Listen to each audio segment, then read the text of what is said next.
Do you wish you had sub-clover pastures that look like this, but instead have pastures that look like this?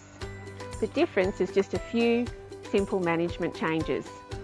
This video steps through the different stages of sub-clover growth and the management required so you can consistently get good sub-clover. There are many sub-clover varieties on the market that are adapted to a range of soil types, climatic conditions, and have greater disease and pest resistance.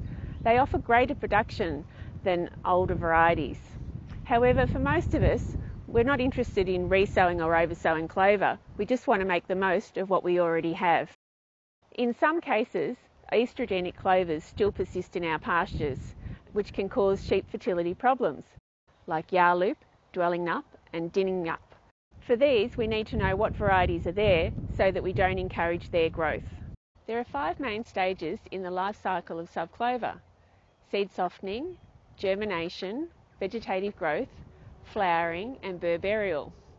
Management can have a positive influence on all of these stages. I will briefly talk about each stage, starting with seed softening. Have you ever wondered why you get great clover after a drought? Well, it's all about seed softening, and drought inadvertently does this. All sub-clover develop a hard seed or a seed coat to protect the plant from false breaks and to stagger germination across seasons and years. While varieties vary in the level of hard seed and the rate at which it breaks down, our management can also influence this. Fluctuations in soil temperature increase the breakdown of the seed coat. Having a lot of pasture litter insulates the soil and lessens the temperature fluctuation and so slows down breakdown. Removing excess litter over summer by grazing helps soften the seed, ready for germination. The ideal level is around 1,000 kilograms of dry matter per hectare, or 2 handfuls of litter in a 0.1 square metre area by the end of summer. Having achieved adequate germination, the next step is to ensure the germinating plants survive. At germination, the plant produces a root and 2 small leaves called cotyledons, followed by a spade leaf. If the cotyledons are destroyed by grazing livestock, pests or diseases before the spade leaf is formed, the plant dies. The spade leaf is followed by the production of the first trifoliate or true leaf. Cotyledons will turn yellow after 6 to 8 weeks after germination, having completed their task of establishing the spade leaf. The seedling becomes more robust once the spade leaf appears, as a taproot is formed and the crown of the plant is pulled below the grazing height. Ideally, grazing should be avoided until the plant has a minimum of 3 trifoliate leaves, although this may not always be possible. Ensure soil conditions are adequate, pests are controlled, and where possible, delay grazing until at least the spade leaf appears. If animals need to graze, avoid grazing the same paddocks first every year. Once plants established, this next phase is critical to maximise the future leaf production and seed set.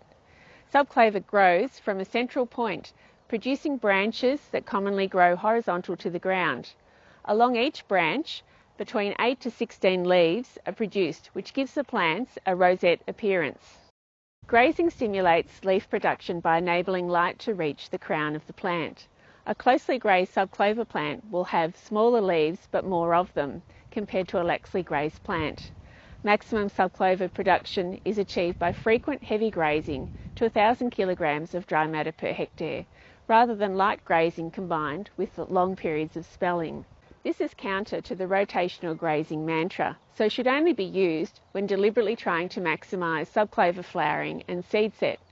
Otherwise, grazing over winter to 1,200 to 14 kilograms of dry matter per hectare, or approximately 5 centimetres, is an acceptable compromise to achieve both adequate ongoing sub-clover growth and flowering, as well as enabling perennial grasses to recover. A good pasture has at least 40% sub-clover in late winter. Towards the end of winter, sub-clover will also produce runners. This signals the start of the reproductive phase, although the plant is still capable of producing leaves. Sub-clover runners can be 20 to 30 centimetres in length. meaning individual plants have the potential to reach at least 60 centimetres in diameter and colonise vacant space. Removing weeds will also favour runner expansion because you reduce competition and create bare areas. Our management during the vegetative stage will have us set up for maximum spring leaf production and heaps of flowers. But how to ensure those flowers build the seed bank for the next year? Flowers and leaves grow from the same point on the runner. The more leaves produced, the more flowers formed.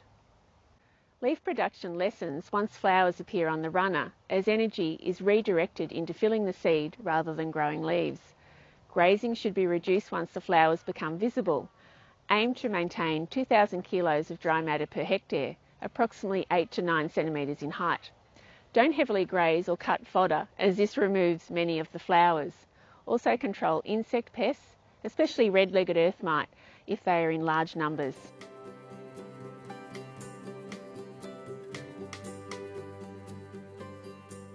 The Burr burial stage puts the icing on the cake and makes sure our earlier management efforts carry over to the following years.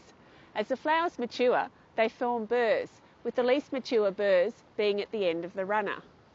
Each sub-clover plant will produce between 5 to 12 runners with about 6 burrs on each runner.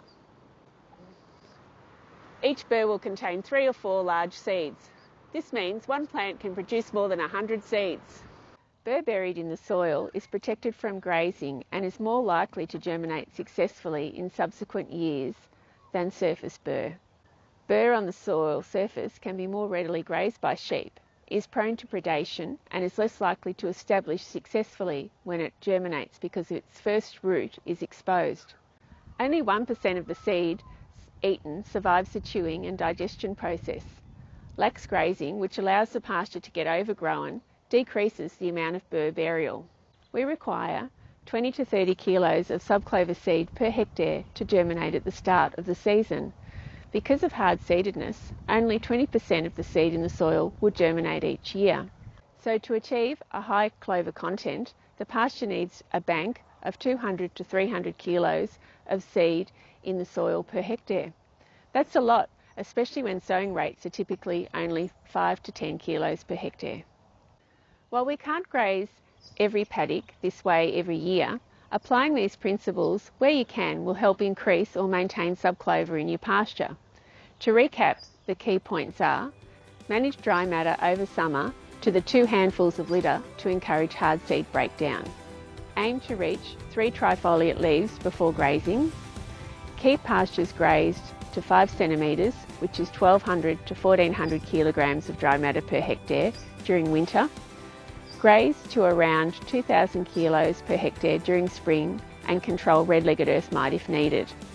And avoid letting pastures become overgrown in late spring.